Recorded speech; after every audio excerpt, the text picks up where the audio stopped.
तुर्की की राजधानी अंकारा का एसन-बोगा हवाई अड्डा 23 दिसंबर 2025 की रात 8:20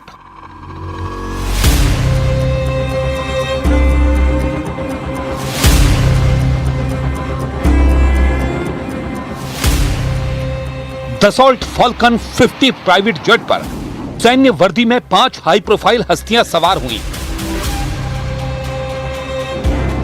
अंकारा से उड़ान भरकर प्राइवेट जेट को लीबिया की राजधानी त्रिपोली जाना था। टेक ऑफ तक सब कुछ ठीक रहा। आसमान में पहुंचकर जेट तूफानी रफ्तार से उड़ान भरने लगा।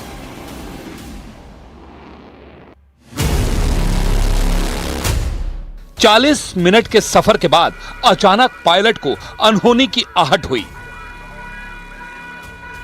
पायलट ने जेट की इमरजेंसी लैंडिंग की कोशिश शुरू की। फिर फाल्कन 50 जेट के पायलट ने इलेक्ट्रिकल फेलियर का अलर्ट भेजा, लेकिन कोई कुछ कर पाता उससे पहले ही प्राइवेट जेट क्रैश हो गया।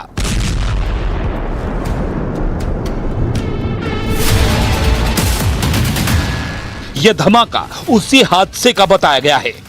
जेट क्रैश से आधी रात में एकाएक इलाका चौंधिया गया। धूल उड़ी, बिजली कड़कने जैसी आवाज दिखी। यह उसी जेट की क्रैश साइट है। हादसे के बाद यहां जेट के कलपुर्जे जुटाने के लिए सर्च ऑपरेशन करना पड़ा।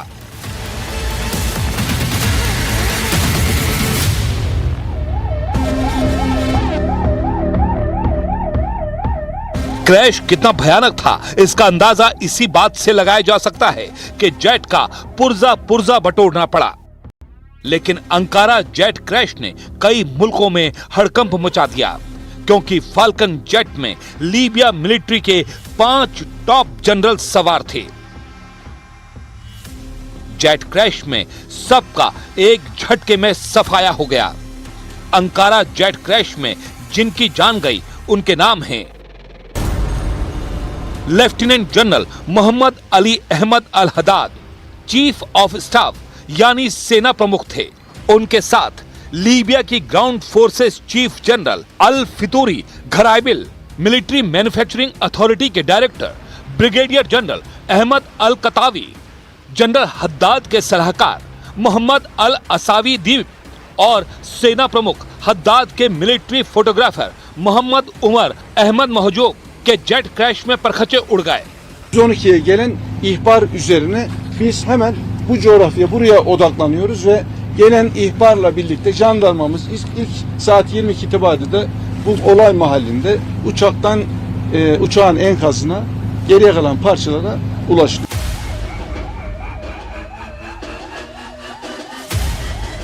अंकारा में क्रैश साइट पर 8 शव मिले। 5 सैन्य अफसरों के साथ जेट के 3 क्रू मेंबर भी मारे गए। हालांकि मलबे से मिले शव के टुकड़ों से शव की शिनाख्त नहीं हो पाई है।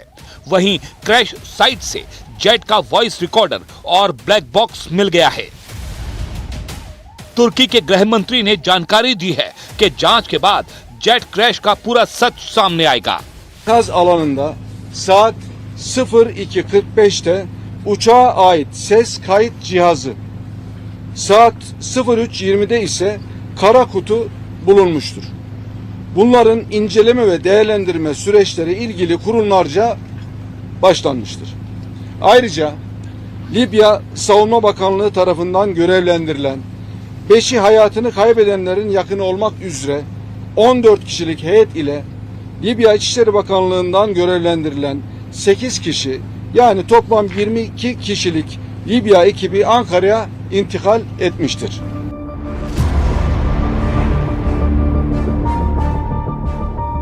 तुर्की ने पहली नजर में जेट क्रैश को किसी दुश्मन देश की साजिश नहीं माना, मगर एर्दोआन ने सिग्नल दिए हैं कि जांच में अगर रत्ती भर भी सबूत मिले तो वो बदला जरूर लेंगे, क्योंकि एर्दोआन लीबिया के सेना प्रमुख लेफ्टिनेंट जनरल हद्दाद के सबसे बड़े समर्थकों में से एक है। Ankara'dan Trablus'a giderken kaza kırıma uğrayan uçakta şehit olan Libya Genelkurmay Başkanı Orgeneral Muhammed Ali El Haddad'ın başkanlığını yaptığı Libya heyetine ve uçak mürettebatına Rabbimden rahmet niyaz ediyorum. Mevla ruhlarını şad, mekanlarını inşallah cennet eylesin. Kardeş Libya halkına, Libya silahlı kuvvetlerine, hükümetine aynı şekilde başsağlığı diliyor. Ülkem ve milletim adına taziyelerimi sunuyorum. Jet crash से पहले general Haddad का Erdogan ने grand welcome किया था। उन्हें guard of honour दिया गया था। जनरल हद्दाद तुर्की के आधिकारिक दौरे पर थे। तो क्या जनरल हद्दाद का सफाया कर एर्दोआन से बदला लिया गया है? लीबिया की लड़ाई में कितने देशों का स्टेक लगा हुआ है? लीबिया में तुर्की का इंटरेस्ट क्या है? तो पहले ये समझते हैं कि लीबिया में सत्ता के दो केंद्र क्यों हैं। लीबिया के पूर्व तानाशाह कर्नल गद्दाफी के खात्मे के बाद लीबिया गृह युद्ध में उलझा हुआ है, जहां जीएनयू यानी गवर्नमेंट ऑफ नेशनल यूनिटी नाम की एक सरकार है, जिसका कब्जा राजधानी त्रिपोली और पश्चिमी लीबिया पर है। इस सरकार के मुखिया प्रधानमंत्री अब्दुल हामिद दबीबे हैं, जिन्हें यूएन से मान्यता मिली है। तुर्की और कतर जीएनयू के कट्टर समर्थक हैं। इसी जीएनयू के सारे जनरलों का खात्मा अंकारा जेट क्रैश में हुआ है। तो क्या लीबिया की दूसरी सरकार ने अंकारा जेट क्रैश कांड करवा दिया? कितना ताकतवर है खलीफा हफ्तार?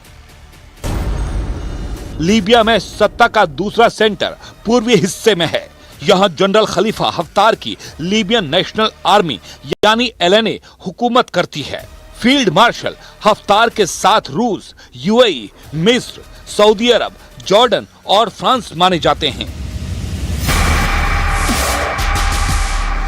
ऐसे में लीबिया के खलीफा हफ्तार को किसी से कम नहीं आंका जा सकता। हाल ही में फील्ड मार्शल हफ्तार ने पाकिस्तान से बड़ी आर्म्स डील की है। लीबियन नेशनल आर्मी ने पाकिस्तान के इतिहास की सबसे बड़ी $4.6 बिलियन की हथियार डील की है। यूएन के हथियार पाबंदी के बीच पाकिस्तान ने खलीफा हफ्तार को JF-17 जंगी जेट देने की जुर्रत दिखाई है। तो क्या पाकिस्तान ने हफ्तार के लिए अंकारा जेट क्रैश की साजिश अंजाम दी?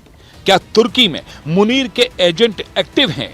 इस पर कुछ भी कहना मुश्किल है, मगर तुर्की में घुसकर एर्दोआन को चैलेंज देकर जनरल हद्दाद का सफाया अकेले हफ्तार के बूते की बात नहीं।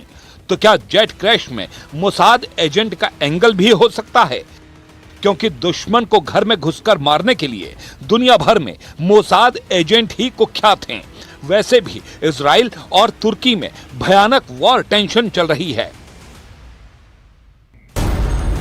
तुर्की ने इजराइल के साथ कारोबार सस्पेंड कर दिया है। तुर्की ने इजराइल के विमानों के लिए अपने हवाई इलाके में नो एंट्री का बोर्ड लगा रखा है। तुर्की ने पीएम नेतन्याहू के साथ 37 इजरायली अधिकारियों के खिलाफ अरेस्ट वारंट जारी कर रखा है। तुर्की गाजा और सीरिया के युद्ध की वजह से इजराइल से दुश्मनी मानता है। एर्दोआन नेतन्याहू को तुर्की के लिए सबसे बड़ा खतरा बताते हैं। इजराइल भी तुर्की को सबक सिखाने के लिए गोलबंदी में जुटा हुआ है।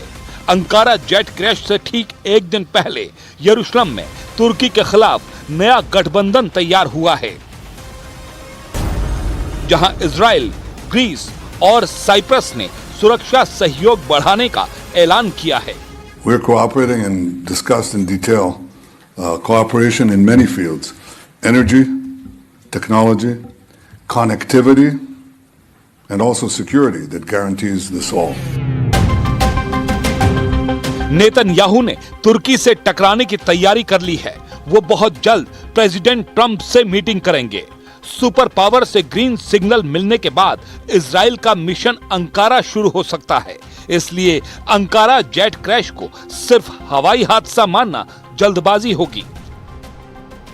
मुमकिन है खाड़ी युद्ध का नया मैदान लीबिया है, जहां महाशक्तियों के मोहरे फिलहाल खूनी संघर्ष में उलझे हैं।